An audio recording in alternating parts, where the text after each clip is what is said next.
वाणी अमृतमय सुन जिनकी होती ब्रह्म को धारती नील की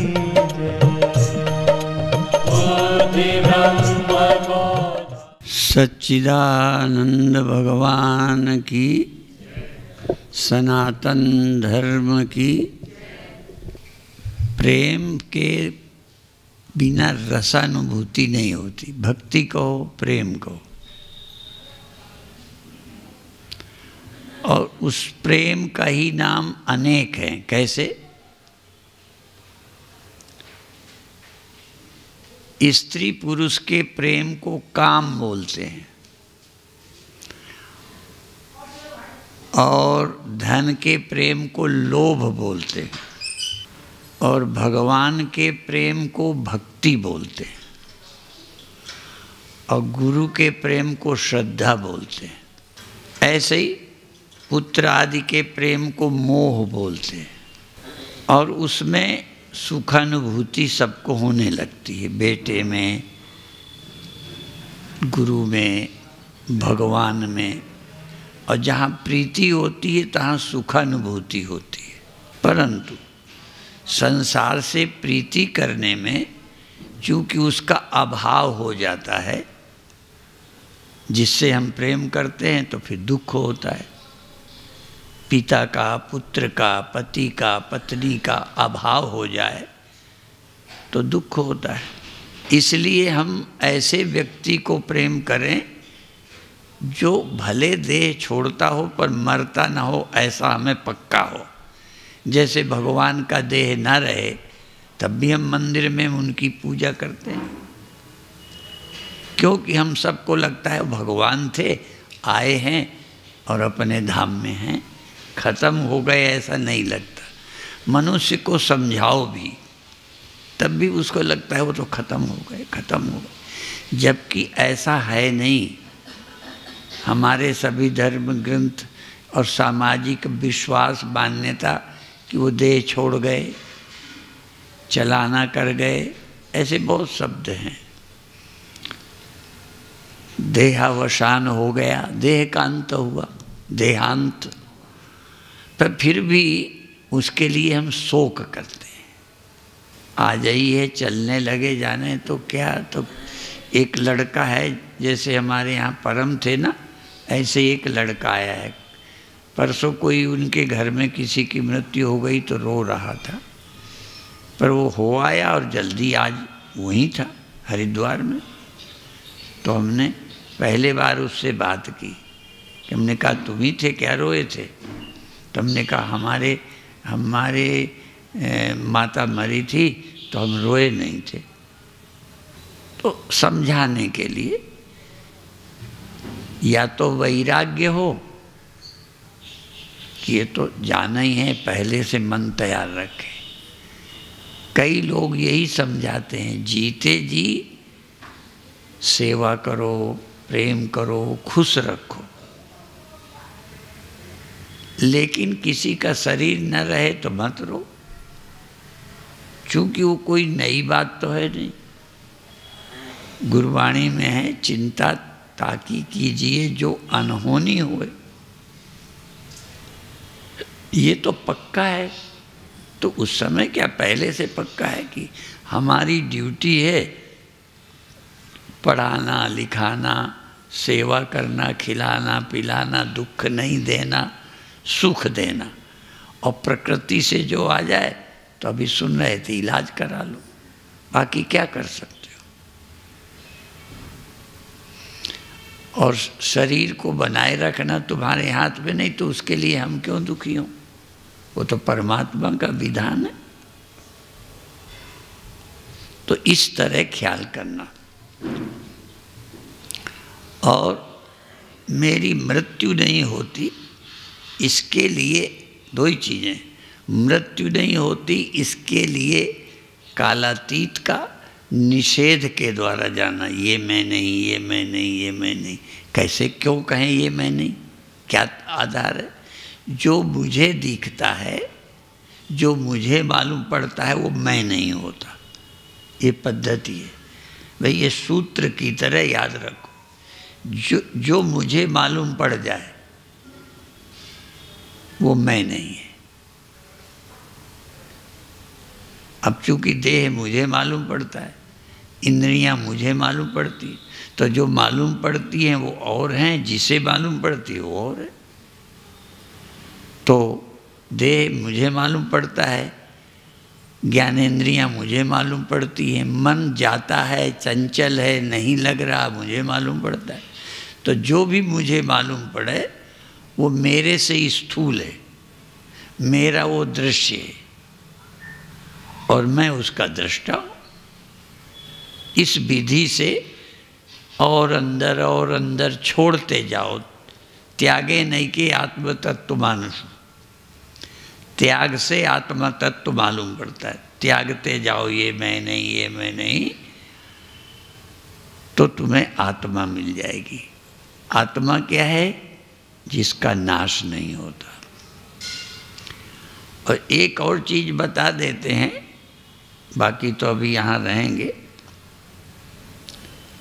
तो आत्मा को तो जानना है, यदि जानना है तो आत्मा को जानो, यदि मानना है तो ईश्वर को, प्रभु को मानो। उसके जानने की कोशिश न करो, मानो। और करना ही है यदि, तो जग की सेवा करो। तुम जग में परिवार भी है, यदि करना है तो सेवा करो। कैसे करो? बदले की इच्छा न रखो, नहीं वो भी दुख देगी। जिससे आशा करते हो फिर उसकी आपकी आशा पूरी नहीं होती तो दुखी होते हो। क्योंकि दुखी नहीं होना चाहते इसलिए सेवा करो, अपेक्षा कुछ न रखो, जग की सेवा करो। और प्रेम परमात्मा से क्यों करो? क्योंकि बिना प्रेम के मन प्रसन्न नहीं रहता। नहीं भी देखा तो भी प्रेम करो। और एक सूत्र ये याद कर लो कि हम कोई चीज़ जो पैदा होती, कोई नाम नहीं लेना, उदाहरण एक दो हम दे देंगे। यदि लहर हुई है तो कोई लहर के पहले है जिससे हुई। यदि कोई ढेला बना तो कोई है जिससे बना। यदि और कोई चीज़ गिनती हजारों कर लो, एक से समझ लो, चाहे हजार उदाहरण ले लो। यदि कोई औजार बना तो लोहा है। तो यदि दुनिया बनी तो नाम उसका क्या हो, पर कोई तो है जिससे दुनिया बनी है। वो पहले था और बाद में रहेगा। तुम उससे हुए हो। तुम्हारा होना कोई प्रयोजन, जैसे लोहे से यदि औजार बना तो प्रयोजन है, व्यर्थ नहीं बना, लेकिन नाशी रहेगा। लोहा पहले था, औजार बना, काम का है, उपयोग करो, फिर एक दिन खत्म हो जाए। तो ये दुनिया बनी, शरीर बना, मन बना, तो इनका उपयोग भी है। उपयोग करो इसका। बेकार क्या है? काम में लो, और एक दिन ये नहीं रहेगा। तो ये ध्यान रख करके निश्चिंतता लानी है। क्योंकि हमें निश्चिंतता चाहिए, हमको शांति चाहिए, हमको अभय चाहिए। तो जो चाहिए उसको पाना चाहिए, यही जिंदगी की सफलता है। पे कुछ लोग समझते धन ही पाना है, फलानी चीज़ पानी, इसी में लगे हैं। मुख्य बात है शांति पाना, मुख्य बात है निश्चिंतता पाना, मुख्य बात है हमेशा अभय रहना। ये हमारी मांग है, उसको पूरा करो। तो अपनी मांग, और हम तो हंसी में कहा करते हैं, यद्यपि लोगों को लगता है स्त्रियों की मांग होती है। यूँ तो पैसा भी चाहिए, पर पैसा भी हो, नौकरी हो और सब कुछ हो, पर पति ना हो तो स्त्री को एक अभाव लगेगा। इसलिए स्त्री की मुख्य मांग, स्त्री के नाते मुख्य मांग है पति, बाकी और चीज़ें भी। इसलिए शादी करते हैं तो लोग लड़का ही नहीं देखते, उसका स्वास्थ्य, उसकी नौकरी। क्यों? पति अकेले से नहीं, कुछ खाना पीना भी तो पड़ेगा। अच्छा, खाने पीने के लिए खूब मिले। एक युवा लड़की को 90 बरस 80 बरस के बूढ़े से ब्याह कर दो तो धन मिलेगा, घर मिलेगा और सब कुछ मिलेगा, पर एक मांग स्त्री की पूरी नहीं होगी। तो इसी तरह मनुष्य का भी जन्म हुआ है तो कुछ आवश्यकताएं हैं, एक मांग है।